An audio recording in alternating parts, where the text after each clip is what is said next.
High five and hug. Hello. How are you? Hello, Carolina. Hi, a pleasure. Pleasure. My name is Wigbert. Nice to meet you. Nice to meet you. Good evening, everyone. Nice to meet you, Tom.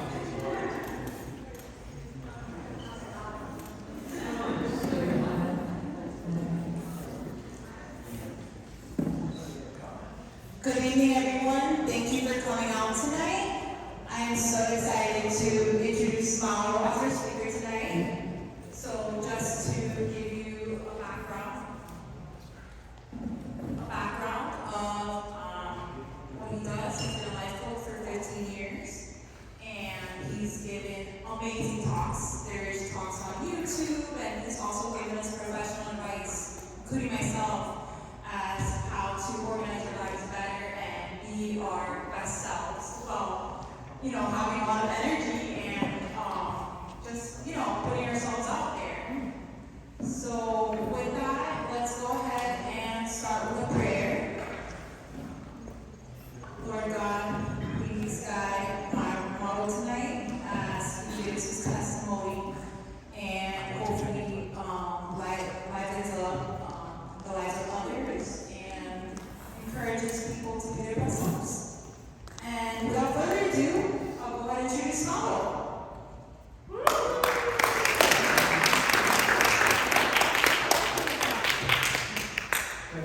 Testing. Hear me okay? Excellent. All right. So, how many have noticed when you walk into a room sometime, it's like the energy can be palpable. Sometimes the room seems like it's dead. Sometimes the room seems like it's really alive. And I believe that energy really is palpable, whether in a positive or negative sense. We have the opportunity to either lighten up a room or kill it. And I believe, as Catholics especially, we have a role. We have a role to play. We get to light the world. And I believe that energy is a very good way for us to do that. And so, let's go ahead and let's get started. So, I'm a big believer in having a mission. And today's quest is about how we can learn to functionally apply and master our energy in our personal and our professional relationships. And so, I want you to think for a moment, where do you think energy comes from? I believe that predominantly our energy comes from three different locations. It comes from the places that we go to, the people that we spend time with, and the things that we do. In my style of coaching, whether if I'm working with companies or individuals, I spend a large amount of my time on energy. Because ultimately, it's the building block for what we do. And so you have to understand that negative energy will drain you, and positive energy will recharge and rejuvenate you. And so we're going to talk a little bit about how we can maximize that today. And so here is today's roadmap. So 5 key features of energy we're going to go over today. Number 1. This is a Catholic organization, so we have to focus on God first and foremost. Second, we're going to talk about a little bit about how we can understand our biology and how we can use that to maximize our energy. 3, we're going to go over some effective habits for rejuvenation. 4, we're going to go over how we can use those habits to help rejuvenate others. And 5, we're going to wrap up with how we can become our ideal self. Now, without further ado, let's go ahead and get started. So, energy is a blanket term. And I want you to know that I believe that in one way, in one sense, God is the ultimate battery. Now, before some of you in the audience attack me for heresy, I understand that God is not just energy, nor am I trying to promote some sort of phony universalism. But what I am trying to make you understand is that at different levels of analysis, we can see how God reveals himself. And ultimately, we were created in the image and likeness of God. And that also makes us creators. And so, if you think about it, we are batteries. And a fun fact is that we give off enough electrical energy to power a 200-watt light bulb, which is pretty interesting. And so I want to talk about how we can go to God when we feel drained. The first thing we have to understand is prayer is not for God. It's actually for us. And prayer is a way where we can recharge. We can learn more about God and about ourselves when we pray. And the cool thing about prayer is that we get to ask God. And God will give us one of three answers. He'll either say yes, he'll say no, or he'll say not now. So we have to understand that when we feel drained, we can ask for help.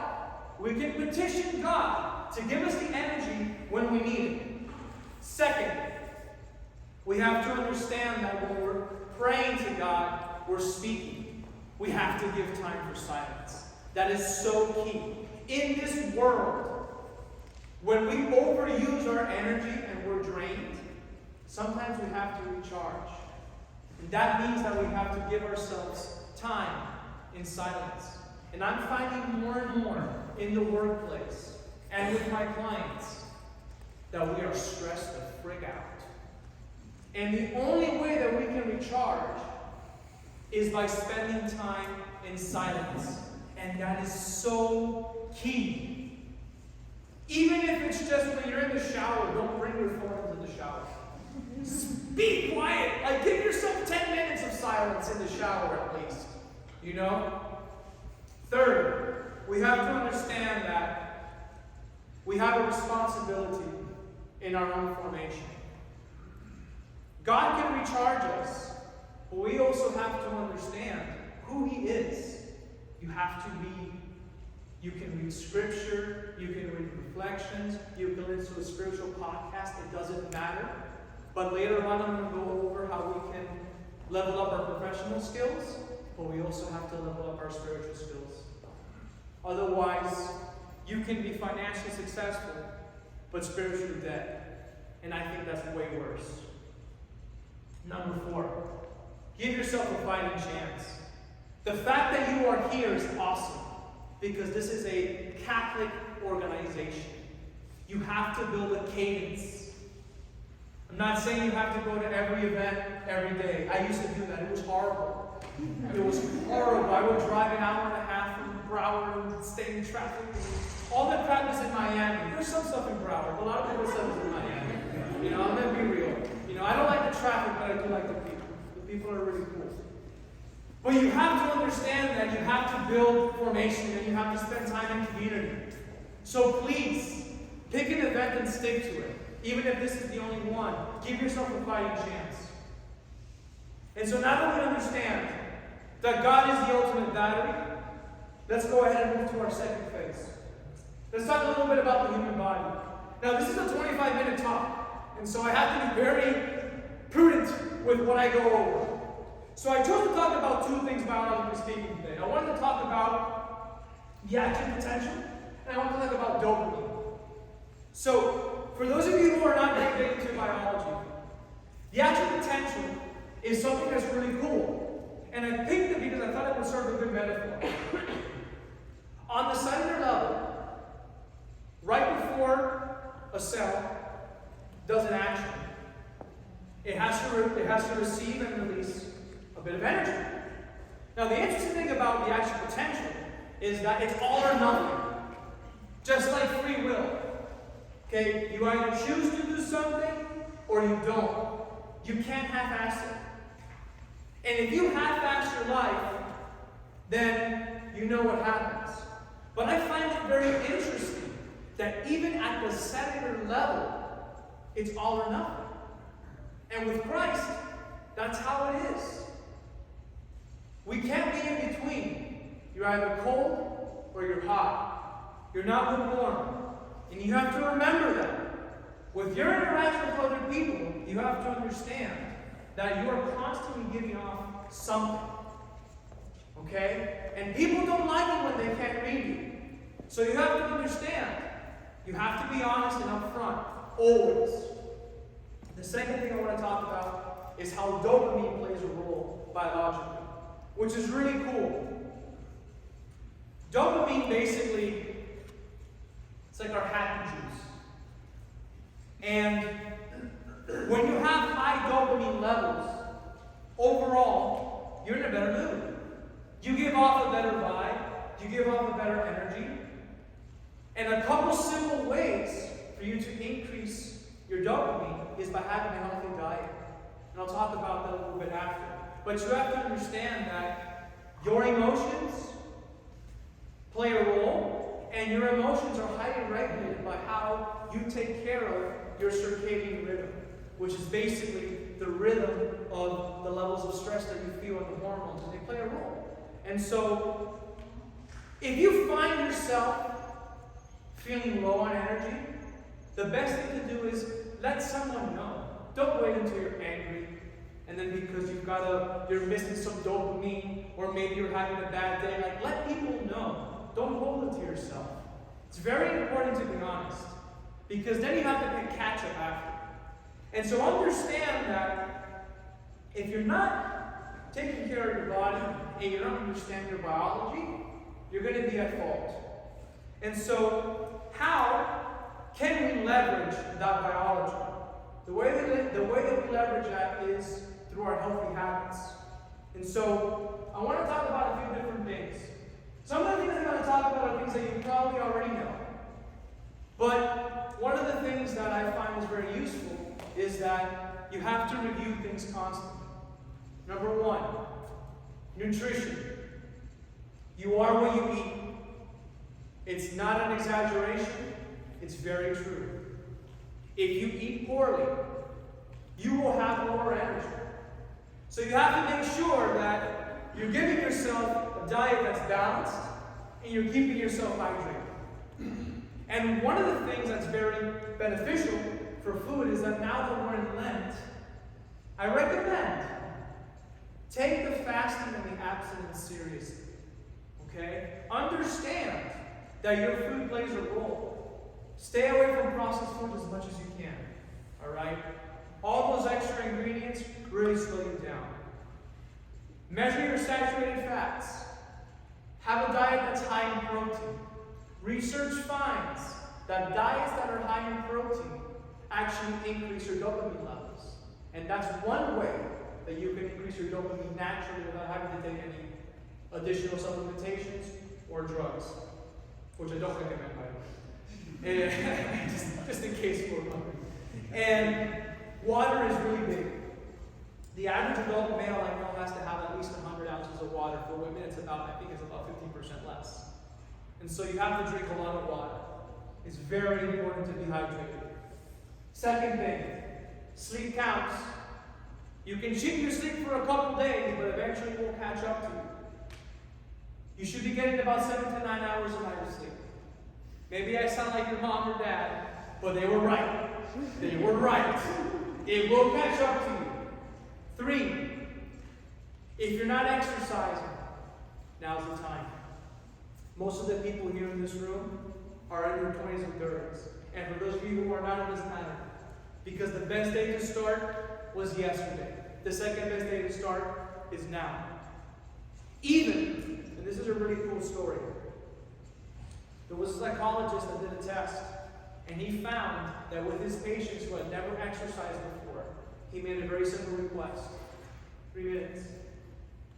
He would ask his patients, can you spend 3 minutes in front of the TV lifting up your knees? And all his patients would say, that's a joke. Don't waste my time. It's like, no. Make the commitment. Do it for 3 days. They'd come back next week and said, okay, I'm ready for more. Habits are built little by little. You don't have to go run a marathon tomorrow. You don't have to become a UFC fighter next week. If you're not working out, just start. I promise you, it is one of the best things you will ever do. It changed my life. I was an obese, made fun of kid, was bullied. I got into martial arts, it changed my life. Got into weightlifting, changed my life. But I had to start somewhere. And I remember the grueling afternoons, like almost 20 years ago, walking outside in the sun, tying a garbage bag around my stomach just to help me sweat more. It was brutal. But now I can handle 2-hour workouts, no problem. Took a couple years, but I made it. 4, you have to understand that recreation is important. You need sunlight. Fortunately, we're in South Florida, so that's not very difficult. Go outside for 10 minutes and you'll get burned. But really, God gave us dominion over nature, which I think is really interesting. The trees, the sky, the clouds. Doesn't matter if you kayak, if you go to the beach, if you climb a mountain, it doesn't matter. If you go for a walk outside, we have to spend time outside. We have to recreate ourselves. It's very important. And 5, how many people here are type A? Like go, go, go, go, go, never stop. Like work, work, work, work, work. Okay, then this is for you. You need to rest. And that's not sleeping. I'm talking about resting. You need to spend some time, you have to sit down, you have to chill out. Your prescription tonight is to chill out if you're working. One of the interesting things is that I talk to a lot of people in the corporate world who are 50 and older, and they all say the same thing. I mean, those 70-hour work weeks, it caught up to them. Their hair falls out, their hair turns gray, they feel crappy, you see the wrinkles. That's not a joke. That's real. If you burn the candle at both ends, you will extinguish your candle. So part of energy is understanding that you have to give yourself time to recharge. You have to rest. Next thing. How can we rejuvenate others? The good news is that number 1, you can. With your personal and professional relationships, and as Catholics first and foremost, we have to provide support. We have to serve. If you're not serving others, then you're not doing something right. You need to serve. In order for you to provide support, you have to master the art of listening. That took me a long time, by the way, because I'm very good at talking. I had a coach who told me, Mauro, stick your tongue to the roof of your mouth and listen to people. And that worked. It was very useful. If you have something to offer it. Sometimes people just want you to listen. But if you can offer something, say, hey, look, I may have something of value for you. Or maybe you have a skill or a talent you can share. But you have to learn how to share it. And pay attention. We live in a world right now with companies, products, you name it. They're competing for our attention. Attention sells. And there's something very unique about sitting down with someone and giving them your undivided attention. Turn your phone off. If you're a leader in the workplace, there should be no reason why your phone should go off during a meeting. That is absolutely unacceptable. I've sat in boardrooms with people who make multi-million dollars, and I'm like, I don't care. Your phone needs to be off. If you're leading your team, then lead your damn team. There shouldn't hear any beeps in the room. And if you're on a date with someone, turn your phone off. If you're at a restaurant with your family, turn your phone off. I don't care. But you have to understand that attention matters. And if you're not giving it to people, your relationships will suffer. 2, focus on what you're good at. Don't pretend to be something you're not. You have to know yourself in order to play your role. 3, actions may speak louder than words, but words matter. And if you don't think that's true, promise something to someone, fall through on your promise, and watch how quickly that relationship deteriorates. One of the things you have to understand is, if you tell someone, Friday at 5 p.m., you will have that email, and you don't do that, people remember that. They don't forget. They may not tell you, but they will remember. So understand that your actions and your language have to be integrated. And words matter. Not saying that actions don't, because they sure as heck do, but understand that the way you speak to people does have an impact. And lastly, master the art of making agreements. Don't have expectations. In my world, there are no expectations. In my marriage, there are no expectations. With my family, there are no expectations. And with my clients, there are no expectations.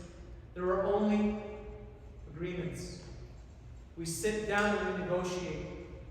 Learn how to negotiate with others and make agreements, and stop putting your expectations on other people, because people don't like that. Talk it out and be honest. And lastly, understanding that there is an ideal you.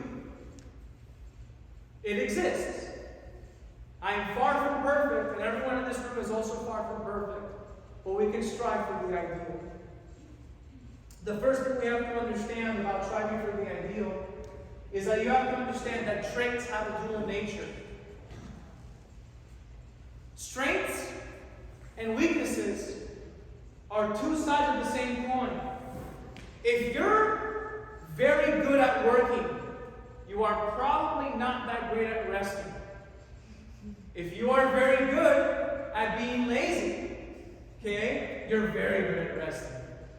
So the question is, how can you mitigate your strengths and understand that your strengths are also your weaknesses, but your weaknesses can also be your strengths? You have to know yourself. Use your tools. Strength Finder, Myers-Briggs are very helpful for understanding where you're at. But don't box yourself in either. The beautiful thing about the human is that we can evolve and we can learn and we can grow. That's the cool thing about being human. So understand that you can develop skills, but you have to know where you're at in order to know where you're going. 2, be authentic. If you imagine a flame, okay, there are flames that are big and bombastic and loud and obnoxious, like me. But there are also flames that are more gentle. So you don't have to be something that you're not. Understand where you're at and shine. Let your flame be yours. Energy is not about being the loudest person or even the most, person with the best posture. Look at me, Bob. No, it's about being you. And if you're gentle, awesome. Because you have an energy that I don't have. And you can speak to people that I can't. So you have to know where you are. And understand that you have something to offer. Regardless if you're introverted, extroverted, ambiverted, diverted, I don't know. But the point is that you have something to offer. But you have to have a growth mindset. And you have to be open to learn. And to learn every single day. If you're not learning on a daily basis, you are dying on a daily basis. My first mentor when I was 15 told me that. He's like, Mark, if you're not growing, you're dying. And it's so freaking true. Most people die at 25 and they're buried at 65. Maybe you've heard that saying before. Doesn't matter if you have your degree or not, you have to learn. Learn every day. Get a coach. Get a consultant. It doesn't matter for business or personal, but you have to learn how to grow. And 4, have a vision for your life. Balance the short term with the long term. That's very important. You have to make it through today, but the you of today needs to take care of the you of tomorrow.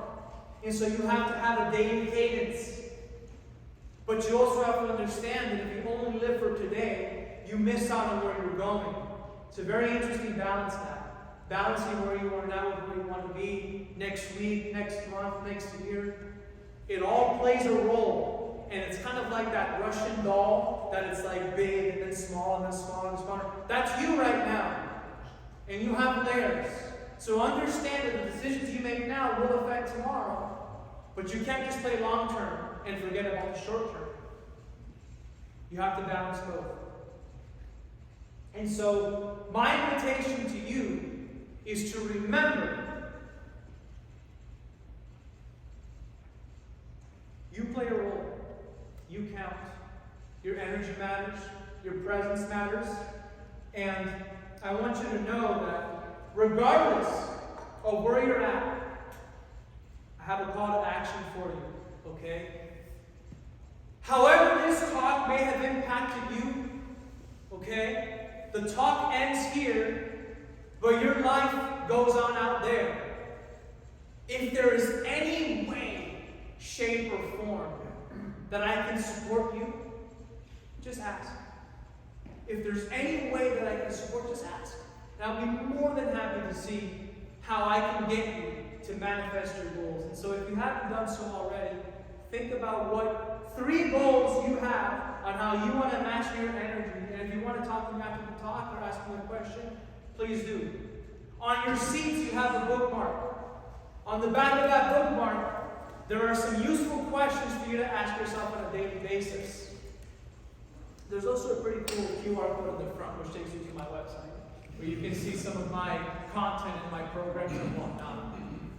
But this is what I do. I help individuals and companies. And so if there's any way that I can support you, I'd love to do that. But remember, the life is out there. It doesn't end here. And so, on that note, in conclusion, I hope, it is my sincere hope for you all tonight, that you may grow in energy and that your adventure may be the greatest one yet. Thank you.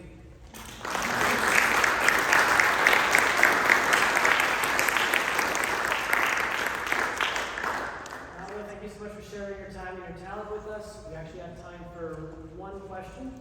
Take your pick. Who wants the golden bullet? Okay, right there. That was quick. So, my question was, what is the difference between an agreement and an expectation? Great question. So, expectations are imposed on others. Agreements are co-created. That's what's interesting about an agreement, is you sit down with someone and you say, look, this is where I'm at, this is what I think, this is what I believe would work. And you say what your request is, you put it out there. Look, I know we're having this argument about who does the dishes. I really don't like doing dishes, but I know it's necessary. How about I do them Mondays and Wednesdays? And then your significant other will say, no, because that's only 2 days a week. And so how about you do 3 or 4? It's like, okay, let's negotiate.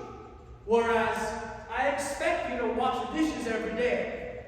Or I expect you to wash the dishes 4 days a week, but you don't talk about it. Or, well, I expected that report by Friday, Tom. Why didn't you send me the report, Tom? Well, it's because you never sat down and you never asked me. Based on my current timetable, based on what I can commit to, I actually can't get it in by Friday. Can I have it into you by Tuesday morning at 8 a.m.? And then they either say yes or no, and you negotiate. That's the distinction between agreements and expectations.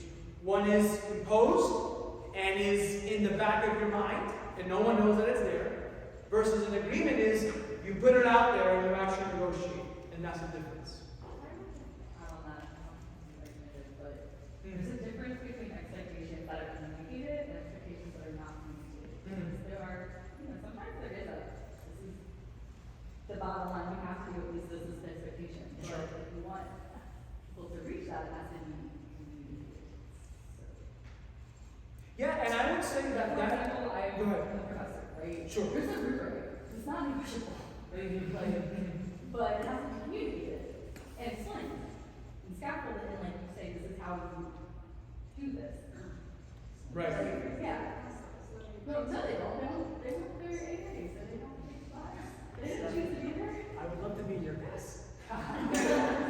I don't think it's just an education. I think in general, sometimes, like, look, most of the time when you're leading, there are expectations. But where people falter is when you are not equipping people with the tools and support and resources they need to meet those expectations, or you're not communicating them.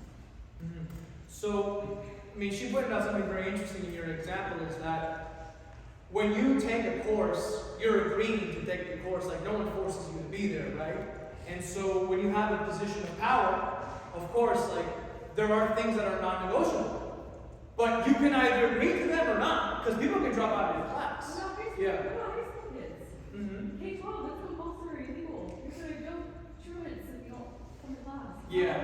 These aren't always chosen. And with that, Yeah. Well, I mean, I'm not gonna say, Yeah. I'm not trying to, I would. no, I appreciate, I like that. I like that. I think that at the end of the day, like, you know, you can always, we have free will.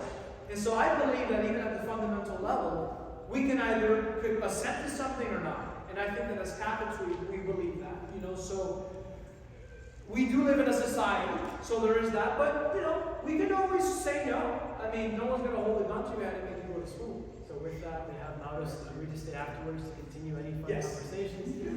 Yeah, like I love these types of conversations. Genuinely without being for this one. For anyone, we have plenty of wine and food left over. Please, you're welcome to stay for as long as you like. 2 announcements. I hope everyone's having a wonderful Lent. If you are interested in going on a retreat on March 18, the St. Karen's community is having one for young adults. Claire, please wave so people know who you are.